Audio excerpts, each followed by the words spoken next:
سرگزشت ایک کمسن سپاہی سالار کی،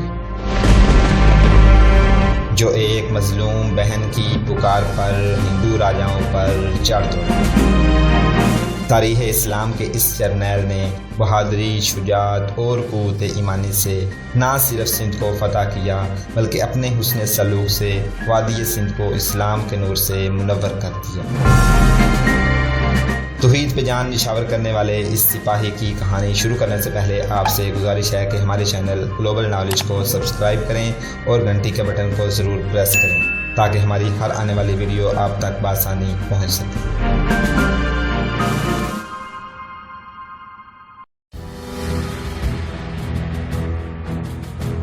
آج کا حیدرآباد اس زمانے میں نرون کہلاتا تھا۔ اس شہر کی بنیاد نبوت اور ہجرت مدینہ کے درمیانی عرصے میں رکھی گئی تھی۔ اس وقت اس کا نام نرون تھا۔ جب مغلوں نے اس علاقے کو فتح کیا تو اس کا نام حیدرآباد رکھ دیا گیا، کیونکہ اسے حیدر قلی ارغو نے نئے سرے سے تعمیر کروایا تھا۔ جب محمد بن قاسم کنز پور کو فتح کر چکا تو نرون میں ایک سادھو داخل ہوا۔ اس کے بال لمبے اور مٹی سے اٹے ہوئے تھے۔ اس نے جوگیا رنگ کا موٹے کپڑے کا لمبا سا کرتا پہن رکھا تھا۔ اس کے پاؤں میں لکڑی کی کڑاویں تھیں۔ اس کے پیچھے پیچھے کچھ اسی لباس میں ملبوس اس کے چیلے تھے۔ وہ شہر میں نعرے لگانے لگا، لوگوں گناہوں کی معافی مانگ لو، آفت آ رہی ہے۔ لوگ اسے روکتے تھے لیکن ایسے لگتا تھا جیسے وہ کسی کی سن ہی نہیں رہا۔ وہ دونوں بازو ہوا میں لہراتا تھا اور کچھ نہ کچھ بولتا جا رہا تھا۔ شہر خالی کر دو، بھاگ جاؤ، آگ ہی آگ ہے، آسمان سے پتھر برسیں گے۔ اس کا انداز ایسا تھا کہ جو اس کی بات سنتا تھا وہ اثر قبول کرتا تھا۔ لوگ اس کے چیلوں سے پوچھتے تھے کہ سادھو مہاراج کہاں سے آئے ہیں اور یہ کیا کہہ رہے ہیں۔ چیلے لوگوں کو بتاتے تھے کہ سادھو مہاراج 3-4 مہینوں سے خاموش بیٹھے تھے۔ رات کو باہر نکل کر آسمان کی طرف دیکھنے لگتے تھے۔ آخر ان کے منہ سے بڑی بلند آواز میں یہ الفاظ نکلے، آسمان سے پتھر برسیں گے۔ نرون راجہ داہر کی عملداری میں تھا۔ داہر تو کٹر برہمن تھا لیکن اس نے نرون کا جو حاکم مقرر کر رکھا تھا وہ بدھ مت کا پیروکار تھا۔ اس کا نام سندر تھا۔ راجہ داہر نے بدھ مت کے مندروں کو تقریباً بند کروا دیا تھا، لیکن جہاں بدھ موجود تھے وہاں وہ کہیں نہ کہیں عبادت کرتے تھے۔ یہ سادھو اور اس کی صدائیں ایک ہی روز میں سارے شہر میں مشہور ہو گئیں، جہاں تک کہ حاکم نرون سندر تک یہ صدائیں پہنچائی گئیں۔ اس نے حکم دیا کہ اس سادھو کو فوراً اس کے سامنے لایا جائے۔ سندر نے یہ ضرورت اس لیے محسوس کی تھی کہ اسے بتایا گیا تھا کہ سارے شہر پر خوف و ہراس طاری ہو چکا ہے۔ چونکہ ہندوؤں کا مذہب تو ہمات اور چند ایک اوٹ پٹانگ رسومات کا مجموعہ ہے، اس لیے وہ سادھوؤں کی باتوں کو نہیں مانتے تھے۔ آج بھی ہندوؤں کے مذہبی عقائد ویسے کے ویسے ہیں۔ حاکم نرون کے آدمی سادھو کو اس کے پاس لے گئے۔ اس نے سادھو سے پوچھا کہ وہ کیا صدائیں لگاتا پھر رہا ہے۔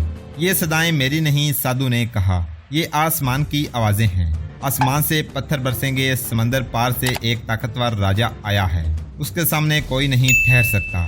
جس بستی کے لوگ اس کا مقابلہ کرتے ہیں اس پر وہ آسمان سے پتھر برساتا ہے۔ کیا تم عرب کی فوج کی بات کر رہے ہو؟ سندر نے پوچھا۔ وہ فوج جس نے کنز پور کو فتح کیا ہے۔ ہم کنز پور نہیں گئے، سادھو نے کہا، ہم دنیا کو تیاگ بیٹھے ہیں، ہم جنگل میں رہتے ہیں، ہم نے وہاں آسمان کی آوازیں سنی ہیں۔ سادھو مہاراج، سندر نے کہا، ہمیں صرف یہ بتا دیں کہ آپ کو میرے شہر پر اتنا رحم کیوں آیا ہے؟ کیا آپ دوسری بستیوں میں گئے ہیں اور لوگوں کو خبردار کیا ہے؟ وہ سب پاگل ہیں، سادھو نے کہا، ان کے راہ نے ان کو پاگل کیا ہے۔ اس شہر میں اس لیے آیا ہوں کہ یہاں کا راجہ ہندو نہیں بدھ ہے، اور ہم جانتے ہیں کہ بدھ مت امن کا پرچار کرتا ہے۔ تیرے دل میں امن کی خواہش ہے تو اس سے پناہ مانگ جو پتھروں کا می برساتا ہے۔ ہماری بات نہیں مانے گا تو خود بھی تباہ ہوگا اور اس شہر کی مخلوق کو بھی تباہ کروائے گا۔ تیری اپنی بیٹیاں دوسروں کے قبضے میں چلی جائیں گی اور اس شہر میں کوئی جوان عورت نہیں رہے گی۔ لوٹ مار ہوگی، خون بہے گا، آگ لگے گی، نیکی کار اور اس مخلوق کو بچا لے۔ یہ صحیح ہے کہ بدھ مت امن اور شانتی چاہتا ہے۔ دنیا کا یہ واحد مذہب ہے جس کی تاریخ میں کسی لڑائی کا ذکر نہیں ملتا۔ اس وقت جب نرون راجہ داہر جیسے کٹر برہمن کی عملداری میں تھا، بدھ مت کے پیروکار بھی کٹر تھے اور وہ راجہ داہر سے نالاں بھی تھے کہ وہ بدھ مت کی جڑیں کھوکھلی کر رہا ہے اور بدھوں پر بے پناہ تشدد کر رہا ہے۔ اس کے ساتھ اس سادھو کی صدائیں شامل ہو گئیں، اور پھر یوں ہوا کہ جب یہ سادھو اپنے چیلوں کے ساتھ وہاں سے چلا گیا تو 3-4 شتر سوار شہر میں داخل ہوئے۔ وہ بڑی ہستہ حالت میں تھے، بات کرتے اور کانپتے تھے۔ انہوں نے کہیں بیٹھ کر لوگوں کو سنایا کہ وہ کنزپور سے بھاگ کر آئے ہیں۔ انہوں نے مسلمانوں کے حملے کا ذکر ایسے بھیانک طریقے سے کیا کہ سننے والوں پر خوف طاری ہو گیا۔ انہوں نے کہا کہ مسلمانوں کی فوج کا سیلاب اس طرف آ رہا ہے اور جب وہ آتے ہیں تو بستیوں پر بڑے بڑے پتھر گرتے ہیں۔ ان کی سنائی ہوئی یہ خوفناک باتیں جنگل کی آگ کی طرح سارے شہر میں پھیل گئیں اور حاکم نرون کے کانوں تک جا پہنچی۔ نرون میں راجہ طاہر کے احکام پہنچ چکے تھے کہ مسلمانوں کی فوج مکران میں اتر آئی ہے اور اب وہ پہلے والی فوج نہیں بلکہ یہ بڑی طاقتور فوج ہے۔ جب محمد بن قاسم نے کنزپور فتح کر لیا تو راجہ طاہر نے پھر اپنے راج کے تمام قلعوں کو اطلاع بھیجی کہ مسلمانوں نے کنزپور فتح کر لیا ہے۔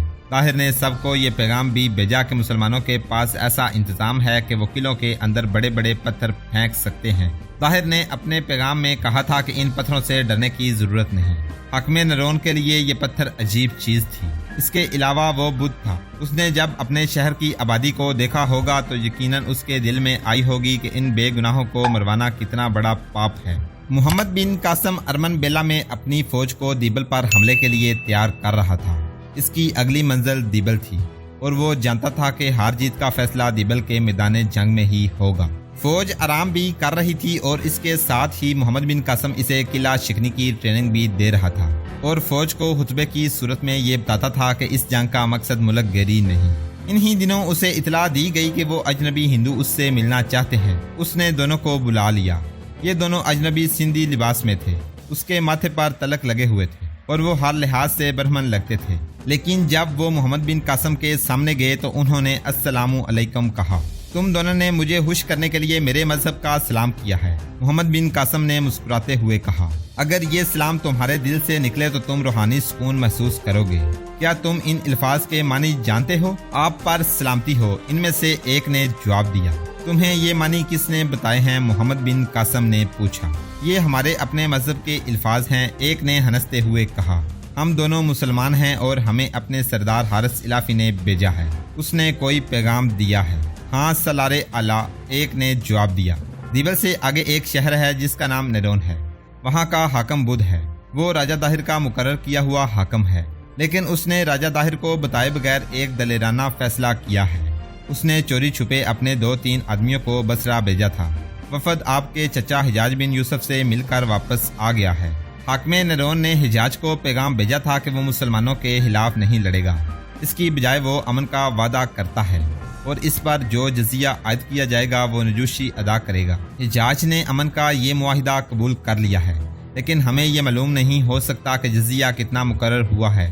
البتہ یہ پتہ چل گیا ہے کہ حجاج نے حاکم نرون کو پیغام بھیجا ہے کہ اس کی، اس کے خاندان کی اور اس کے شہر کے لوگوں کی عزت اور جان و مال کی حفاظت کی ذمہ داری مسلمان فوج پر ہوگی اور مسلمان فوج کی طرف سے اسے دوستی اور محبت ملے گی۔ کیا یہ معجزہ نہیں؟ محمد بن قاسم نے حیران ہو کر پوچھا۔ یقین نہیں آتا کہ راجہ کے حاکم نے اپنے آپ ہی ایک شہر حملہ آوروں کے پہنچنے سے پہلے ان کے حوالے کر دیا ہو۔ مجھے یہ خبر غلط معلوم ہوتی ہے۔ حارث الافی کے دل میں کچھ اور تو نہیں سالار اعلیٰ، ان دونوں میں سے ایک نے کہا۔ اسے آپ معجزہ نہ سمجھیں، یہ ہم دونوں کا کارنامہ ہے۔ ہم سادھو بن کر نرون گیا تھا اور وہاں کے لوگوں پر خوف طاری کر دیا تھا۔ میرا یہ دوست میرے ساتھ تھا، 2 اور آدمی بھی میرے ساتھ تھے۔ یہ میرے چیلوں کے بیس میں تھے۔ جہاں کے لوگ وہمی ہیں، افواج سے بہت ڈرتے ہیں۔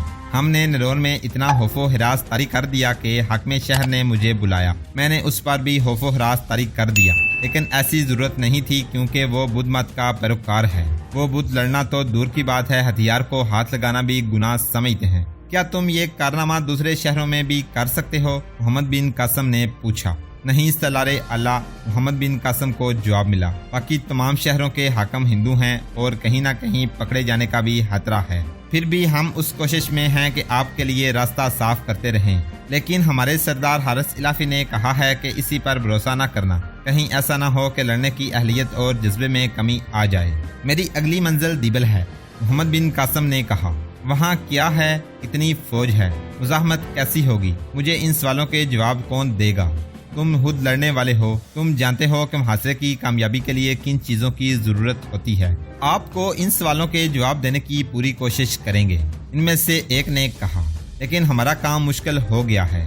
2 قلعے ہاتھ سے نکل جانے سے راجہ طاہر دیبل کے دفاع کو مضبوط کر رہا ہے۔ کسی اجنبی کو شہر کے اندر جانے اور باہر آنے سے روکا جاتا ہے اور اسے ٹھونک بجا کر دیکھا جاتا ہے۔ ظاہر کہاں ہے؟ اروڑ میں، علافی کے ایک آدمی نے جواب دیا۔ ہم یہ نہیں بتا سکتے کہ وہ دیبل آئے گا یا نہیں، ہم یہ جانتے ہیں کہ اس نے تمام قلعہ داروں کو احکام بھیجے ہیں کہ فوجیں قلعوں کے اندر رہیں گی، کوئی فوج باہر نکل کر نہیں لڑے گی۔ ہم آپ کو خبردار کرتے ہیں سالار اعلیٰ، علافی کے دوسرے آدمی نے کہا۔ مقابلہ بہت سخت ہوگا۔ میرا خیال ہے کہ راجہ طاہر اروڑ میں ہی رہے گا اور وہ اس وقت آپ کے سامنے آئے گا جب آپ کی فوج کم ہو چکی ہوگی اور باقی تھکن سے چور ہوگی۔ یہ سوچنا آپ کا کام ہے کہ ایسی صورتحال سے آپ کس طرح بچ سکتے ہیں۔ محمد بن قاسم نے ان کا شکریہ ادا کیا اور دعاؤں کے ساتھ انہیں رخصت کیا۔ اسے یہ اطمینان ہو گیا کہ یہ باغی عرب اس کے ساتھ ہیں اور ان کی طرف سے اسے کوئی خطرہ نہیں۔